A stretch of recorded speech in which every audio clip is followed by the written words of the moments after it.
Hola, ¿qué tal? ¿Cómo están? Sean ustedes de nueva cuenta bienvenidos a mi canal.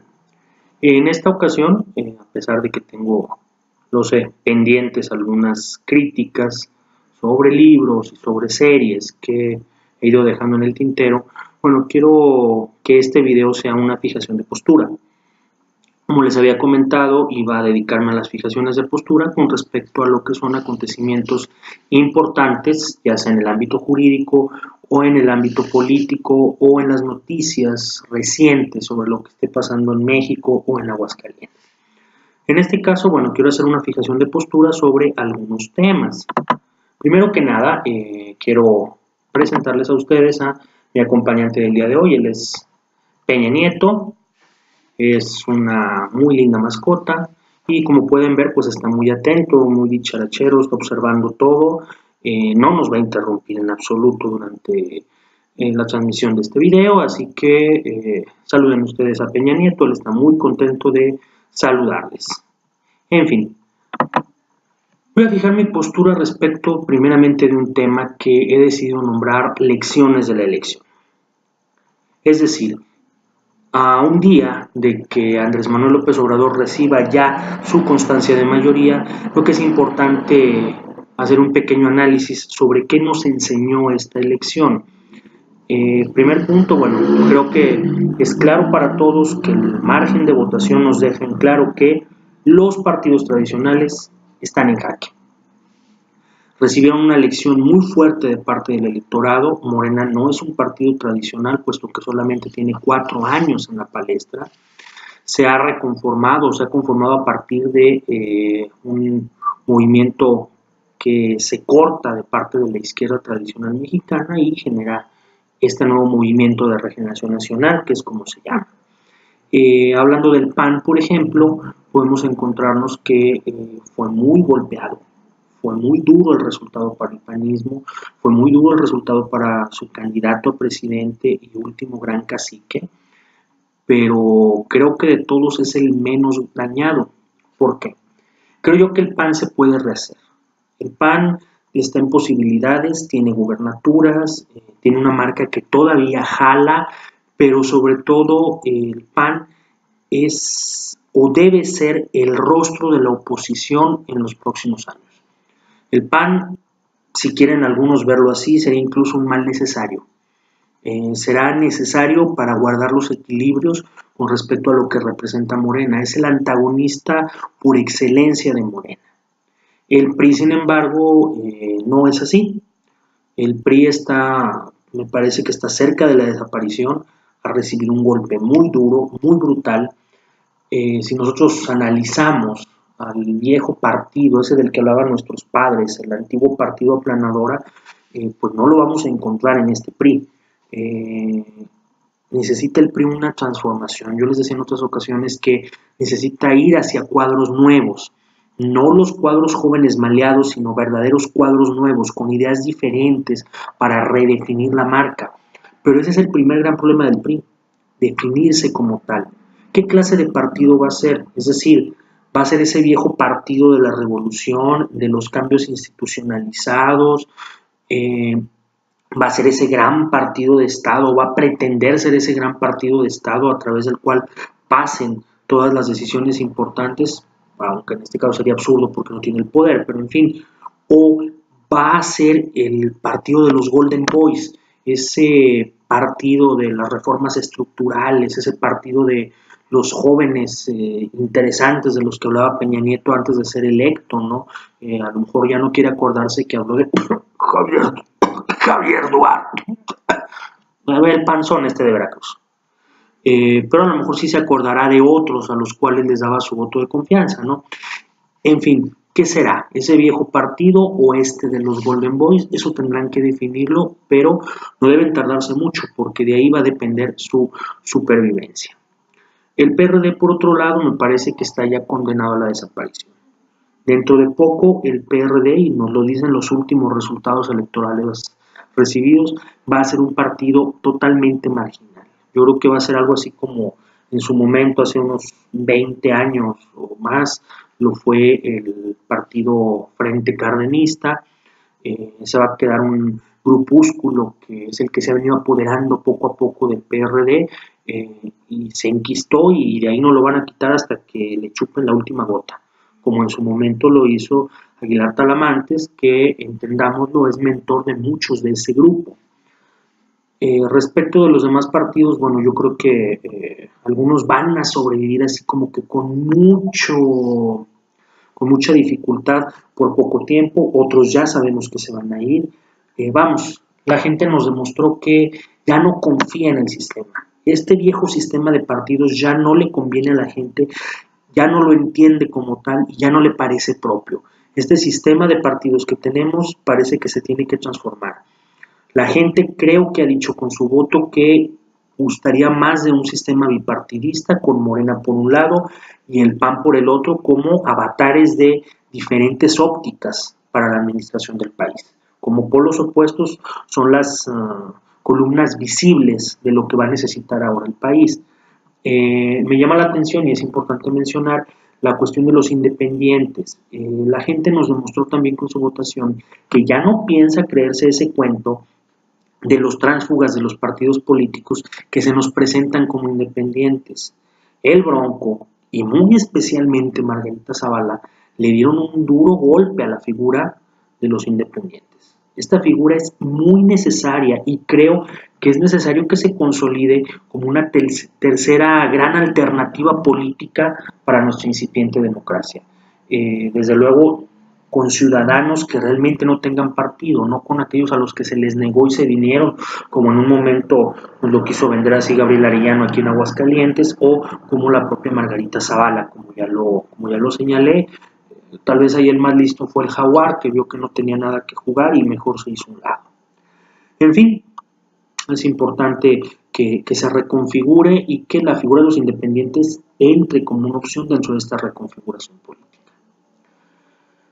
Otro tema importante, bueno, a últimas fechas los insultos clasistas parecen haber disminuido. Vimos una ola terrible de enconos clasistas a raíz del triunfo de Andrés Manuel López Obrador, pero parece que ya se bajó el volumen. Sin embargo, yo creo que por ello hay que estar más atentos. Es decir, no debemos de bajar la guardia, no dejemos de lado que esto es altamente peligroso. Vivimos en un país que está inundado de violencia. La necesidad de una reconfiguración de todos como ciudadanos, de un reencuentro o un renacimiento, cuando menos de las relaciones que tenemos entre nosotros como sociedad, es necesaria. Vivimos en una sociedad que a últimas fechas ha estado invadida por violencia, pero que desde que nació ha estado dividida.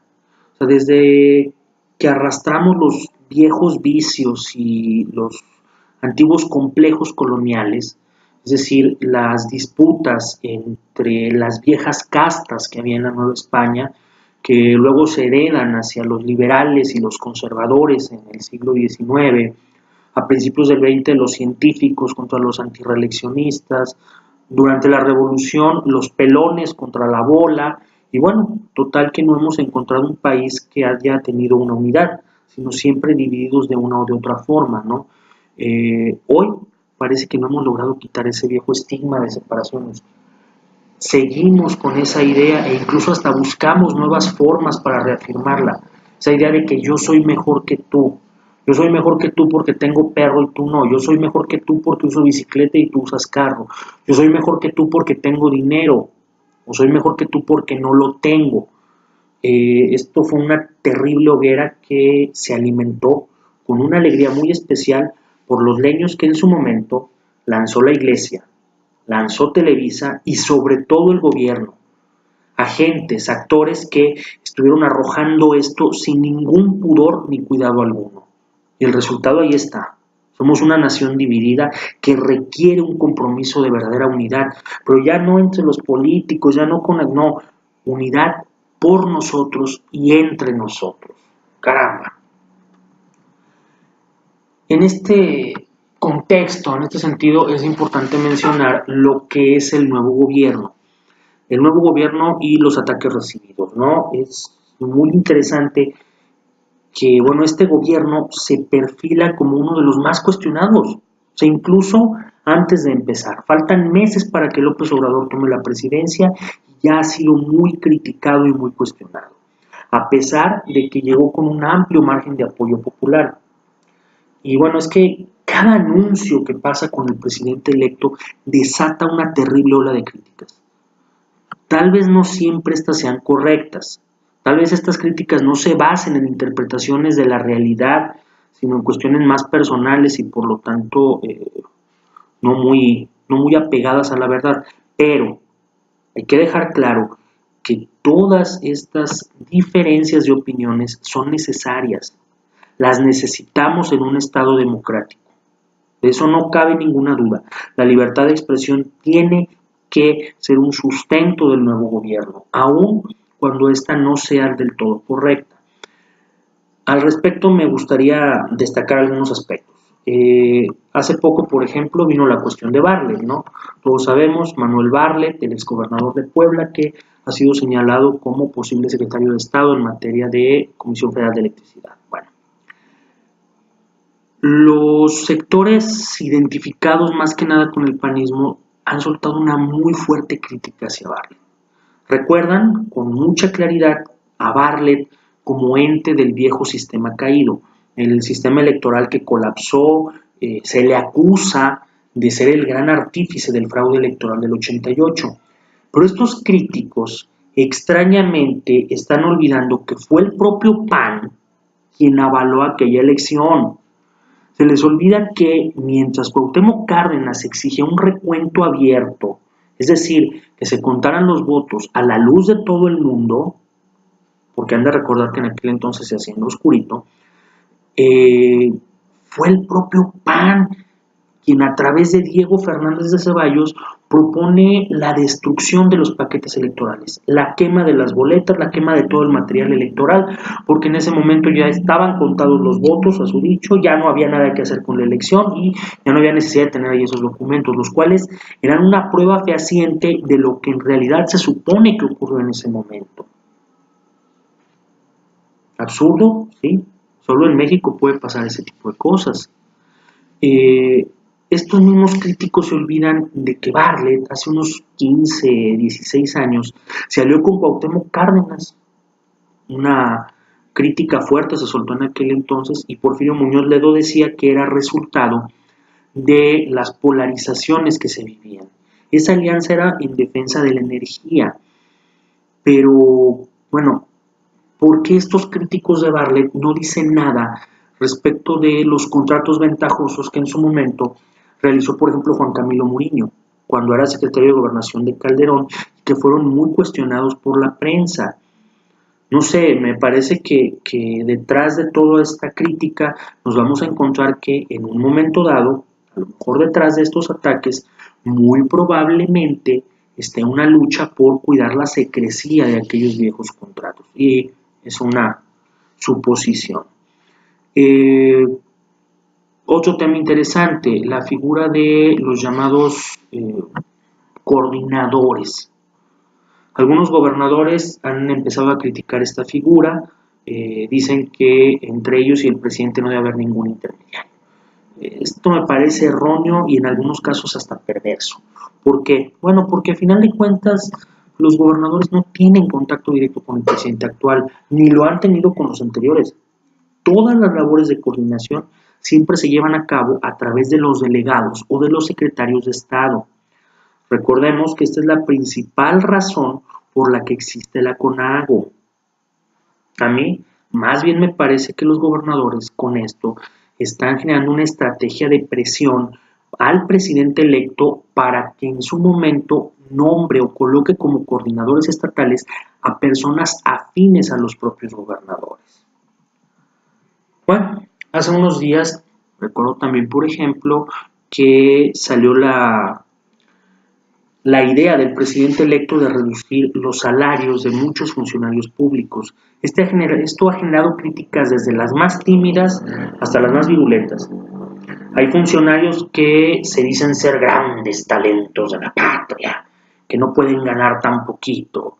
Y por otro lado hay intentos muy patéticos por seguir viviendo con una comodidad que solamente daba el Estado, lo cual nos está revelando verdades que no habíamos sido capaces de querer aceptar.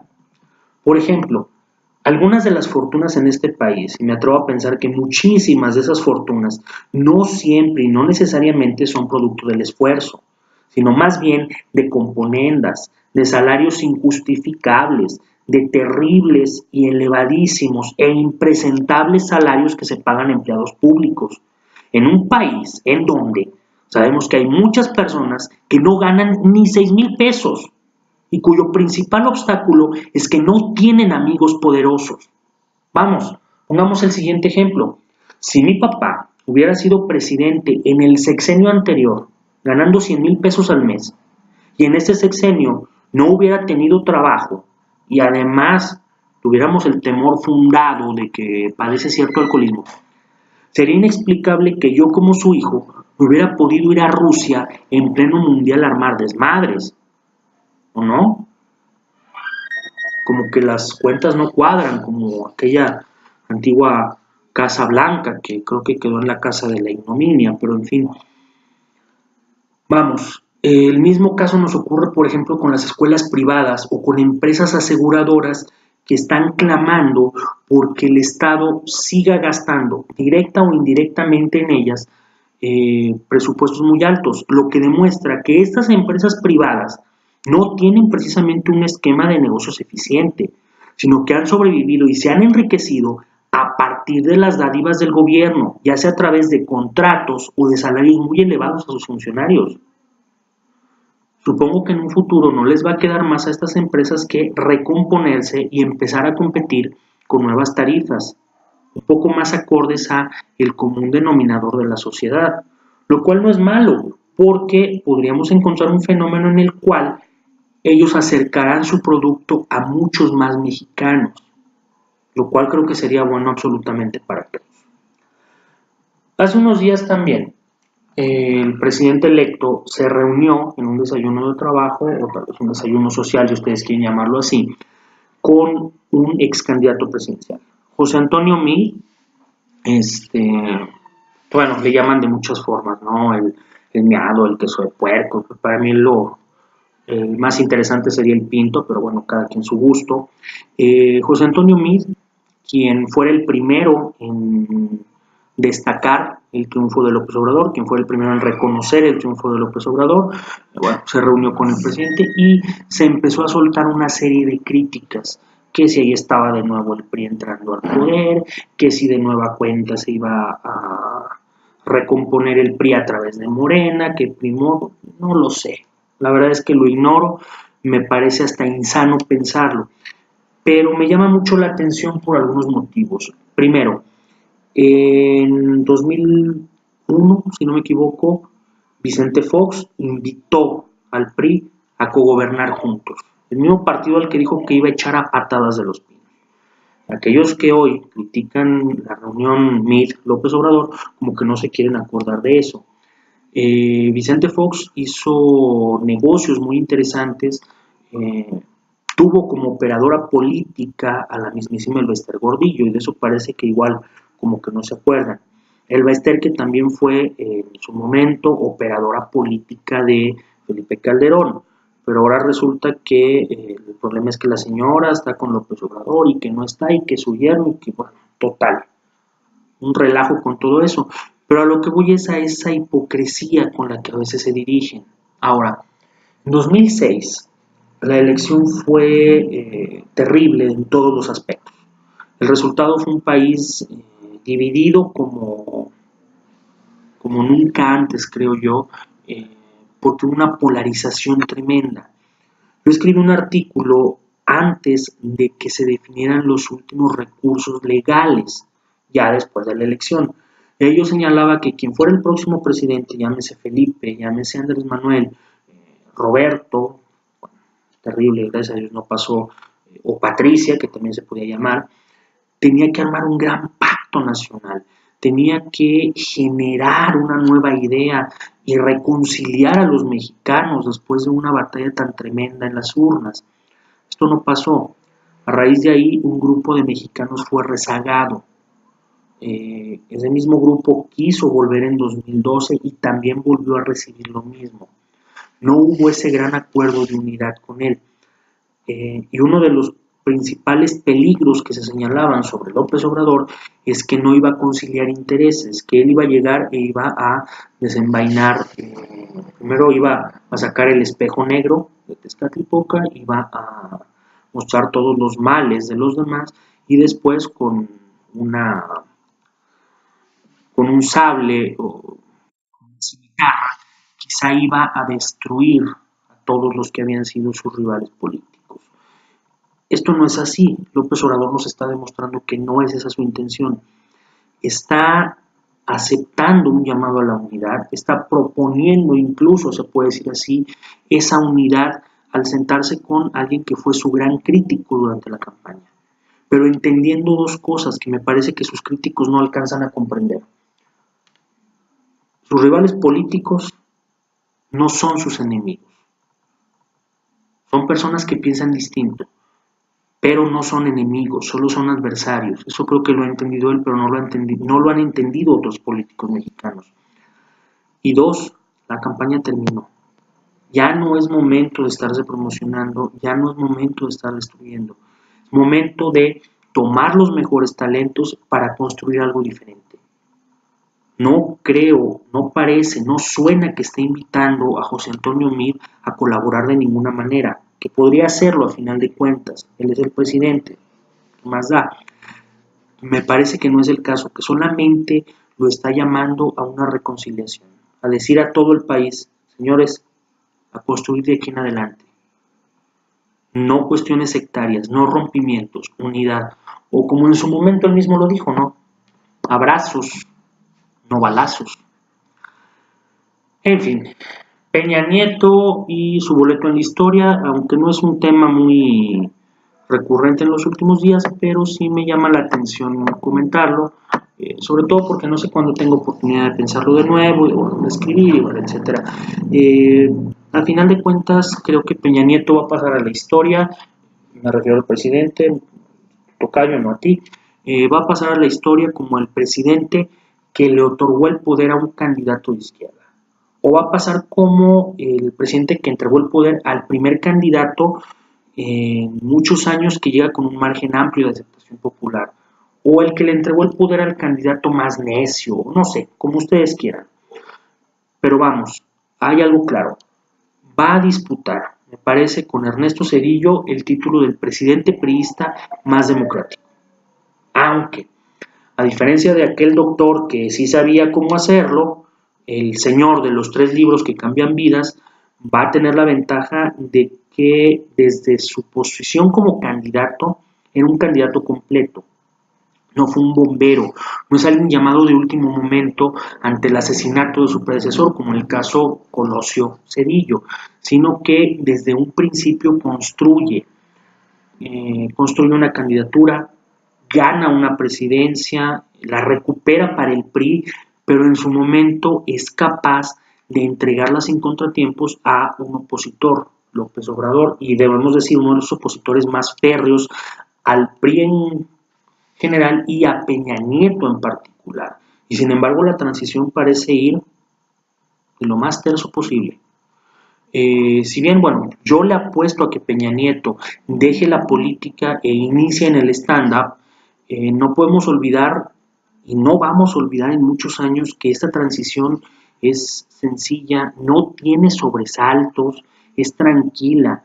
No sé, a lo mejor ya mañana en un futuro vamos a estar comprando boletos aquí para el Dimo, ¿no? Y ver su show en pleno Dimo. No sé, ¿se imaginan?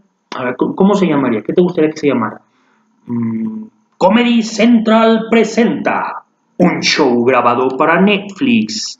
Enrique Lord Peña en su show Adiós a los Pinos. O no sé, ¿qué tal es otro nombre? Enrique Milord Peña Nieto en su magno show A volar gaviotas. Todo empezaría con Peña Nieto entrando así muy serio después de que lo presenten.